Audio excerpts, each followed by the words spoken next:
Hi ಸ್ನೇಹಿತರೆ, ಎಲ್ಲರಿಗೂ ನಮಸ್ಕಾರ. ನೋಡಿ, ಗೃಹಲಕ್ಷ್ಮಿ ಯೋಜನೆಯ 7ನೇ ಕಂತಿನ ಹಣ ಸಾಕಷ್ಟು ಜನ ಒಂದು ಕಮೆಂಟ್ನ ಮಾಡಿ ಕೇಳ್ತಾ ಇದ್ರಿ, ನಮ್ಮ ಈ ಒಂದು ಜಿಲ್ಲೆಗೆ ಇನ್ನೂ ಕೂಡ ಗೃಹಲಕ್ಷ್ಮಿ ಯೋಜನೆಯ 7ನೇ ಕಂತಿನ ಹಣ ಬಂದಿಲ್ಲ.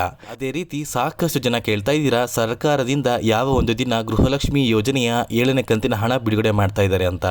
ನೋಡಿ ಸ್ನೇಹಿತರೆ, ನಾಳೆ ಅಂದರೆ ಶನಿವಾರ ಗೃಹಲಕ್ಷ್ಮಿ ಯೋಜನೆಯ 7ನೇ ಕಂತಿನ ಹಣನ ಸರ್ಕಾರ ಬಿಡುಗಡೆ ಮಾಡ್ತಾ ಇದ್ದಾರೆ. ಅಂದರೆ ಸರ್ಕಾರದಿಂದ 7ನೇ ಕಂತಿನ ಹಣ ನಿಮ್ಮ ಬ್ಯಾಂಕ್ ಖಾತೆಗೆ ಬಿಡುಗಡೆ ಆಗ್ತಾ ಇದೆ. ಆದರೆ ಈ 7ನೇ ಕಂತಿನ ಹಣ ಎಲ್ಲ ಫಲಾನುಭವಿಗಳ ಬ್ಯಾಂಕ್ ಖಾತೆಗೆ ಬರ್ತಾ ಇಲ್ಲ. ಸರ್ಕಾರದಿಂದ ಬಂದಿರುವಂತಹ ಒಂದು ಮಾಹಿತಿ ಏನು ಅಂದರೆ, ಕೆಲವು ಫಲಾನುಭವಿಗಳ ಬ್ಯಾಂಕ್ ಖಾತೆಗೆ ಬರ್ತಾ ಇದೆ. ಹಾಗಾದರೆ ಆ ಫಲಾನುಭವಿಗಳು ಯಾರು ಮತ್ತು ಯಾವ ಫಲಾನುಭವಿಗಳ ಬ್ಯಾಂಕ್ ಖಾತೆಗೆ ಹಣ ಬರ್ತಾ ಇದೆ ಅಂತ ನಾನು ನಿಮಗೆ ಈ ಒಂದು ವಿಡಿಯೋದಲ್ಲಿ ಮಾಹಿತಿನ ಕೊಡ್ತಾ ಇದ್ದೀನಿ. ಅದಕ್ಕಿಂತ ಮುಂಚೆ ನೋಡಿ ಸ್ನೇಹಿತರೆ, ನೀವೇನಾದ್ರೂ ಇನ್ನೂ ಕೂಡ ನನ್ನ ಚಾನಲ್ನ ಸಬ್ಸ್ಕ್ರೈಬ್ ಆಗಿಲ್ಲ ಅಂದರೆ ದಯವಿಟ್ಟು ಪ್ರತಿಯೊಬ್ಬರೂ ಚಾನಲ್ನ ಸಬ್ಸ್ಕ್ರೈಬ್ ಮಾಡ್ಕೊಳ್ಳಿ. ಹಾಗೆ ವಿಡಿಯೋಗೆ ಒಂದು ಲೈಕ್ನ ಕೊಡಿ. ನೀವು ಕೊಡುವಂತಹ ಪ್ರತಿಯೊಂದು ಲೈಕ್ ಕೂಡ ನೀವು ನನಗೆ ಕೊಡುವ ಒಂದು ಸಪೋರ್ಟ್ ಆಗಿರುತ್ತೆ.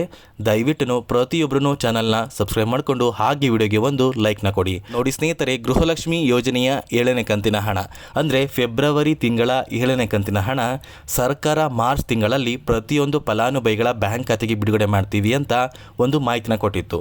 ಅದೇ ರೀತಿ ಪ್ರತಿ ತಿಂಗಳು 15ನೇ ತಾರೀಕಿಂದ 20ನೇ ತಾರೀಕಷ್ಟರಲ್ಲಿ ಪ್ರತಿಯೊಂದು ಫಲಾನುಭವಿಗಳ ಬ್ಯಾಂಕ್ ಖಾತೆಗೆ 7ನೇ ಕಂತಿನ ಹಣ ಬರುತ್ತೆ ಅಥವಾ ಗೃಹಲಕ್ಷ್ಮಿ ಯೋಜನೆಯ ಎಲ್ಲ ಕಂತುಗಳ ಹಣ ಬರುತ್ತೆ ಅಂತ ಸರ್ಕಾರ ಈ ಹಿಂದೆ ಒಂದು ಮಾಹಿತಿ ಕೊಟ್ಟಿತ್ತು.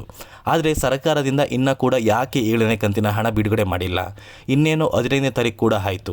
ನಾಳೆ ಶನಿವಾರ ನಮ್ಮ ಬ್ಯಾಂಕ್ ಖಾತೆಗೆ ಹಣ ಬಿಡುಗಡೆ ಆಗುತ್ತೆ ಅಂತ ನೀವು ಕೇಳಿದ್ರೆ, ನೋಡಿ, ಸಚಿವೆ ಲಕ್ಷ್ಮೀ ಹೆಬ್ಬಾಳ್ಕರ್ ಅವರು ತಿಳಿಸಿರುವಂತಹ ಒಂದು ಮಾಹಿತಿಯ ಪ್ರಕಾರ ಶನಿವಾರ ಪ್ರತಿಯೊಂದು ಫಲಾನುಭವಿಗಳ ಬ್ಯಾಂಕ್ ಖಾತೆಗೆ 7ನೇ ಕಂತಿನ ಹಣ ಬಿಡುಗಡೆ ಆಗ್ತಾ ಇದೆ. ಆದರೆ ಎಲ್ಲ ಫಲಾನುಭವಿಗಳ ಬ್ಯಾಂಕ್ ಖಾತೆಗೆ ಈ 7ನೇ ಕಂತಿನ ಹಣ ಬರೋದಿಲ್ಲ. ಸಚಿವೆ ಲಕ್ಷ್ಮೀ ಹೆಬ್ಬಾಳ್ಕರ್ ಅವರು ಕೊಟ್ಟಿರುವಂತಹ ಒಂದು ಮಾಹಿತಿ ಏನು ಅಂದರೆ, 7ನೇ ಕಂತಿನ ಹಣ ಕೇವಲ ಕೆಲವು ಫಲಾನುಭವಿಗಳ ಬ್ಯಾಂಕ್ ಖಾತೆಗೆ ಬಿಡುಗಡೆ ಆಗ್ತಾ ಇದೆ. ಯಾಕಂದರೆ ನಾಳೆ ಗೃಹಲಕ್ಷ್ಮಿ ಯೋಜನೆಯ 7ನೇ ಕಂತಿನ ಹಣ ಬಿಡುಗಡೆ ಆಗ್ತಾ ಇದೆ.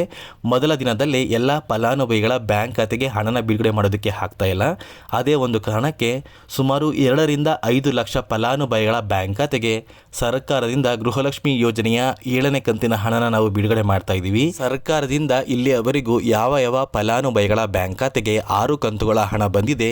ಇಂತಹ ಫಲಾನುಭವಿಗಳ ಬ್ಯಾಂಕ್ ಖಾತೆಗೆ ಆದಷ್ಟು ಬೇಗ ಗೃಹಲಕ್ಷ್ಮಿ ಯೋಜನೆಯ 7ನೇ ಕಂತಿನ ಹಣ ನಾಳೆಯಿಂದ ಪ್ರತಿಯೊಂದು ಫಲಾನುಭವಿಗಳ ಬ್ಯಾಂಕ್ ಖಾತೆಗೆ ಬಿಡುಗಡೆ ಆಗ್ತಾ ಇದೆ ಅಂತ ಸರ್ಕಾರದಿಂದ ಒಂದು ಮಾಹಿತಿ ಬರ್ತಾ ಇದೆ.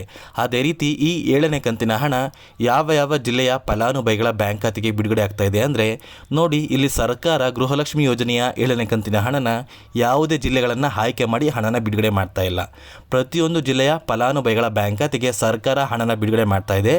ಆದರೆ ಕೆಲವೊಂದು ಬ್ಯಾಂಕ್ಗಳಿಗೆ ಆದಷ್ಟು ಬೇಗ ಹಣ ತಲುಪುವಂತಹ ಸಾಧ್ಯತೆ ತುಂಬಾ ಇರುತ್ತೆ. ಇನ್ನು ಕೆಲವೊಂದು ಬ್ಯಾಂಕ್ಗಳಿಗೆ ಕೆಲವು ದಿನಗಳ ಸಮಯದ ನಂತರ ಹಣ ತಲುಪುವಂತಹ ಸಾಧ್ಯತೆ ತುಂಬಾ ಇರುತ್ತೆ. ದಯವಿಟ್ಟು ಗೃಹಲಕ್ಷ್ಮಿ ಯೋಜನೆಯ 7ನೇ ಕಂತಿನ ಹಣಕ್ಕೆ ವೇಟ್ ಮಾಡ್ತಾ ಇರುವ ಪ್ರತಿಯೊಂದು ಫಲಾನುಭವಿಗಳು ಕೆಲವು ದಿನಗಳ ಕಾಲ ವೇಟ್ ಮಾಡಿ. ನಿಮ್ಮ ಬ್ಯಾಂಕ್ ಖಾತೆಗೆ ಗೃಹಲಕ್ಷ್ಮಿ ಯೋಜನೆಯ 7ನೇ ಕಂತಿನ ಹಣ ಖಂಡಿತವಾಗಿಯೂ ಬಂದೇ ಬರುತ್ತೆ ಅಂತ ಹೇಳ್ತಾ ಈ ಒಂದು ವಿಡಿಯೋನ ಇಲ್ಲಿಗೆ ಎಂಡ್ ಮಾಡ್ತಾ ಇದ್ದೀನಿ. ನೋಡಿ ಸ್ನೇಹಿತರೆ, ನಾನು ನಿಮಗೆ ಈ ಒಂದು ವಿಡಿಯೋದಲ್ಲಿ ಕೊಟ್ಟಿರುವಂಥ ಮಾಹಿತಿ ನಿಮಗೇನಾದ್ರೂ ಇಷ್ಟ ಆಗಿದ್ರೆ ದಯವಿಟ್ಟು ಪ್ರತಿಯೊಬ್ಬರೂ ನನ್ನ ಚಾನಲ್ನ ಸಬ್ಸ್ಕ್ರೈಬ್ ಮಾಡ್ಕೊಳ್ಳಿ. ಹಾಗೆ ವಿಡಿಯೋಗೆ ಒಂದು ಲೈಕ್ನ ಕೊಡಿ.